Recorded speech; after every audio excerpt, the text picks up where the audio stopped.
ஜெய் வாசகி. இன்று 3வது அத்தியாயம் தொடக்கம். கர்மயோகம். அர்ஜுனனுக்கு ஏற்பட்ட ஐயம்.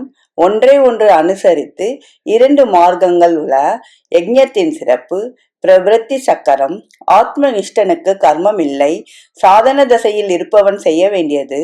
அகங்காரத்தை அகற்றும் விதம். சுபாவத்துக்கு ஏற்ற சாதனம். பாபத்துக்கு பிறப்பிடம். இது பற்றியெல்லாம் இந்த கர்மயோகத்தில் பார்க்கலாம். முதல் ஸ்லோகம். கர்மயோகம். அர்ஜுன உவாச்சா ஜாயசி சேத்கர் மனஸ்தே மதா புத்தி ஜனாதன தத்கிம் கர்மணி கோரே மாம் நியோஜயசி கேசவா. அர்ஜுனன் சொன்னது, ஜனார்தனா, கர்மத்தினும் ஞானம் சிறந்ததென்பது தம் கருத்தாயின் என்னை ஏன் கேசவா கொடுவினையில் ஈடுபடுத்துகிறீர்? நன்றி, வணக்கம். இப்படிக்கு லதா ஸ்வரூபம் விருதாச்சலம்.